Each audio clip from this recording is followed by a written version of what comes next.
UP board class 10th subject math exercise 4.3 चल रही थी और इसका क्वेश्चन नंबर 8। क्वेश्चन नंबर 8 में कहा है एक रेलगाड़ी एक समान चाल से 360 किलोमीटर की दूरी तय करती है। एक रेलगाड़ी है वो 360, फॉर एग्जाम्पल ये ए स्थान है और ये बी स्थान है, इन दोनों के बीच की दूरी 360 किलोमीटर है। ट्रेन को, ये कोई ट्रेन है, फॉर एग्जाम्पल ये कोई ट्रेन है,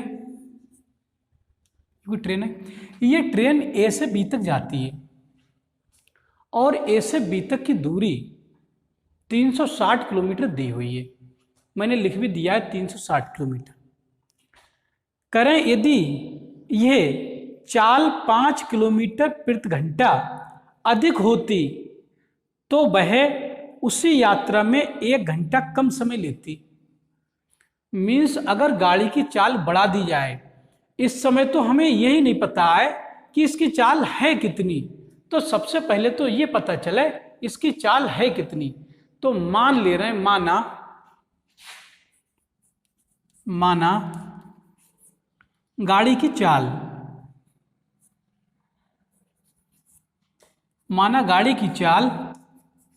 x किलोमीटर प्रति घंटा है।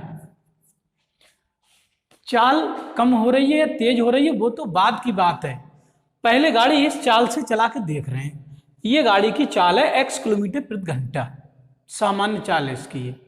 अगर ये ए से बी तक चले, ये ट्रेन इस चाल से, तो 360 किलोमीटर चलने में कितना समय लेगी इस चाल से।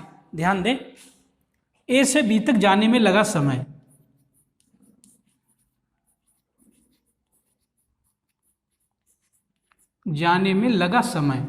समय निकालने का सूत्र आपको पता है, समय बराबर होता है दूरी बटे चाल। ये मैंने पिछले तमाम क्वेश्चनों में इस सूत्र का प्रयोग किया है, समय बराबर दूरी बटे चाल। तो मैं समय निकाल रहा हूं ए से बी तक। ए से बी तक का समय कितना आया निकल के, दूरी यहां से यहां तक की है 360 किलोमीटर। 360 किलोमीटर अपॉन चाल है इसकी इस समय x किलोमीटर प्रति घंटा, प्रति अपॉन घंटा, तो h ऊपर ट्रांसफर हो जाएगा आवर, किलोमीटर से किलोमीटर कैंसिल हो जाएगा। 360 बटे x, आवर का मतलब घंटा। तो गाड़ी अगर x किलोमीटर चाल से चले, प्रति घंटे की चाल से, x किलोमीटर प्रति घंटे की चाल से चले, तो 360 किलोमीटर, ए मीन्स ए से बी तक जाने का समय ये होगा। ये टाइम आ गया निकल के, ये टाइम आ गया, टी फॉर टाइम, कहाँ से कहाँ तक का, ए से बी तक का, ए से बी तक, ये टी ए बी से लिख दिया है मैंने, टाइम ए से बी तक कितना लगा 360 बटे x घंटा। ठीक, ये चाल मैंने अपनी तरफ से सपोज की थी और उसके अनुसार 360 किलोमीटर चलने में जो समय लगा है वो ये लगा है। लेकिन क्वेश्चन में क्या कहा गया, क्वेश्चन में ये कहा गया कि रेलगाड़ी की चाल 5 किलोमीटर प्रति घंटा अधिक होती। अब सुनो, रेलगाड़ी की चाल कितनी कह रहे हैं, ये सेकंड केस है ये, तो सेकंड केस नहीं, इसे फर्स्ट केस ही डाल दे रहा हूं क्योंकि इसमें तो केस की बात ही नहीं की गई है। ये तो हमने x किलोमीटर प्रति घंटे की चाल से 360 किलोमीटर चलने में दूरी निकाली है। अब प्रश्नानुसार, तो प्रश्नानुसार लिख दे रहा हूं, प्रश्नानुसार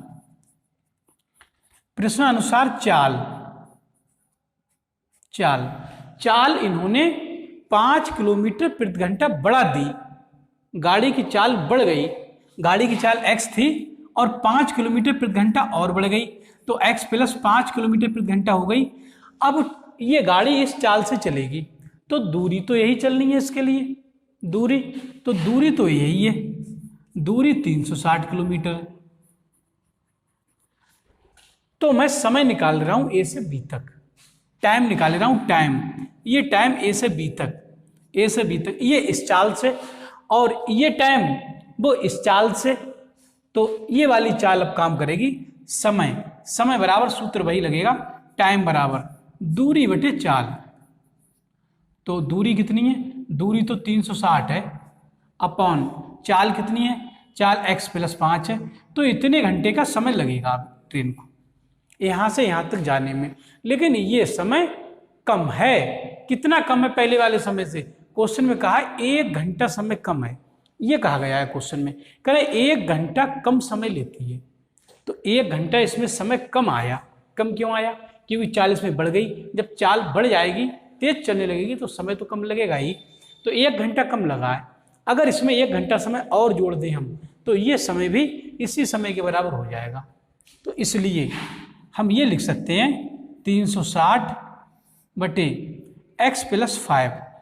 इसमें अगर 1 घंटा समय और जोड़ दिया जाए तो ये समय उसी समय के बराबर हो जाएगा 360 बटे x के, क्योंकि ये समय 1 घंटा ही तो कम है, क्वेश्चन में कहा 1 घंटा कम ले रही है समय, तो मैंने 1 घंटा और जोड़ दिया इसमें, अब तो ये समय उसी के बराबर हो गया होगा। इसे हल कर लेंगे, ये 1 इसी साइड में रहने दे रहे हैं, ये वाला 1, ये 1 इधर ही रहने दिया, और ये 360 बटे x, ये प्लस के इधर ले जाएंगे तो माइनस के हो जाएंगे 360 बटे x + 5, ये हो जाएंगे। तो ये 1 ऐसे, ये इधर चले गए तो माइनस के हो गए।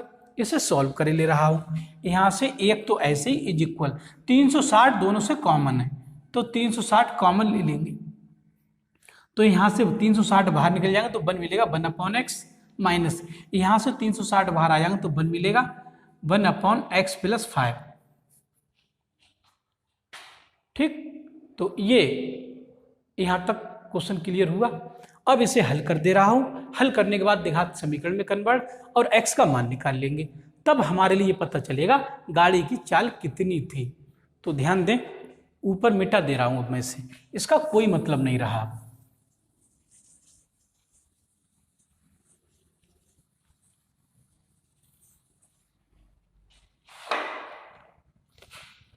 तो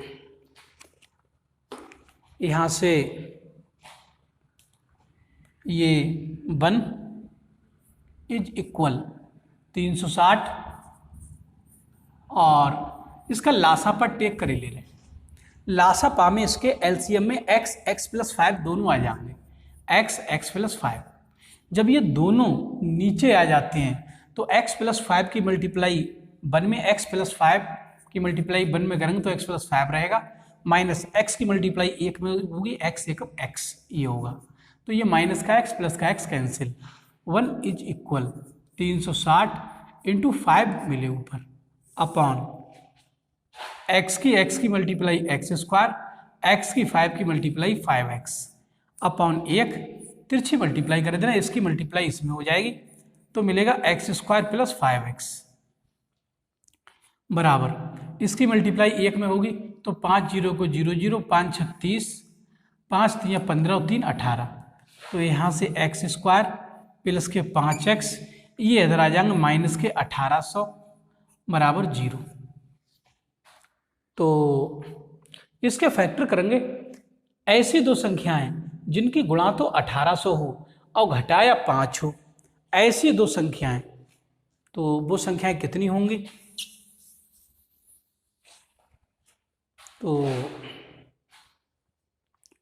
1800 के फैक्टर अलग कर दे रहा हूँ, 1800 के फैक्टर अलग कर दे रहा हूँ, 2 से काट देंगे, 2 ने 18, ये 0, 2 से काट देंगे इसे, 2 चौक 8, 2 पंजे 10, 1 0, फिर 2 से कट जाएगा, 2 दूनी 4 और 2 दूनी 4, 2 पंजे 10, अब तो 3 से काट देंगे, 3 सत्ते 21, 3 पंजे 15 और ये भी काट देंगे, 3 से काट दे रहा हूँ इसे, 3 दूनी 6 और 3 पंजे 15, ये हो गए 3 3 9, दूनी 18 और 18 दूनी 36। तो ध्यान दें, ये शायद हो सकता है आप लोगों को दिखाई ना देता हो, थोड़ा ऊपर लिखे दे रहा हूँ, इससे भी मिटा दे रहा हूँ, ऊपर लिख दे रहा हूँ 1800 की गुणनखंड, 1800, 2 से काट देंगे, 2 ने 18, 0, 2 चौक 8 और 2 पंजे 10, 0, 2 दूनी 4, 2 दूनी 4, 2 पंजे 10, 3 सत्ते 21, 3 पंजे 15, 3 दूनी 6 और 3 पंजे 15, तो 3 3 9, 9 दूनी 18, दूनी 36 और 5 से काट दे रहे हैं, 5 पंजे 25, 5 एकम 5। तो वो संख्याएं इन्हीं में होंगी, 5 या 15 या 45 ये संख्या है। और ये हो 5 दूनी 10, दूनी 20, दूनी 40, 40, एक 40 और एक 45, ये संख्याएं दोनों होंगी। इनकी मल्टीप्लाई जब हम करा देंगे तो इनकी मल्टीप्लाई 1800 ही आ जाएगी। देखो एक जीरो तो ये आया, ये वाला, 4 पंजे 20 और 4 चौक 16, 2 18, तो वो संख्याएं 45 और 40 होंगी। ठीक, इन्हीं संख्याओं की फॉर्म में इस 5 के लिए लिख देंगे x² प्लस इसे लिख देंगे 45 माइनस 40, 45 में से 40 घट जाएंगे तो 5, x माइनस 1800 इज इक्वल 0। ठीक, तो यहाँ से x² प्लस x की 45 गुणा 45x माइनस 40x माइनस की 1800 बराबर 0। इन दोनों से x कॉमन ले लेंगे तो x प्लस 45 माइनस के 40 कॉमन ले लेंगे तो x माइनस प्लस में कन्वर्ट हो जाएगा, चूंकि माइनस कॉमन है। 4 से भाग कर देंगे से एक जीरो से एक जीरो कट जाएगा और ये 4 चौक 16, 4 पंजे 20, 45 ही आ जाएगा इक्वल टू 0। 40 कॉमन ले लिए, x प्लस 45 दोनों से कॉमन ले लेंगे तो यहाँ से x माइनस 40 बराबर 0 ये मिलने लगेगा। एक बार x प्लस 45 बराबर 0, एक बार x प्लस 45 बराबर 0, x का मान इधर इधर इधर जाएगा तो माइनस के 45, ये वैल्यू अमान्य कर देंगे क्योंकि चाल x चाल आई थी, चाल नेगेटिव में नहीं हो सकती है, इसलिए इसे अमान्य कर देंगे। तो यहाँ लिख देंगे अमान्य है, ये क्रॉस ना लगाएं तो लिख देंगे अमान्य है।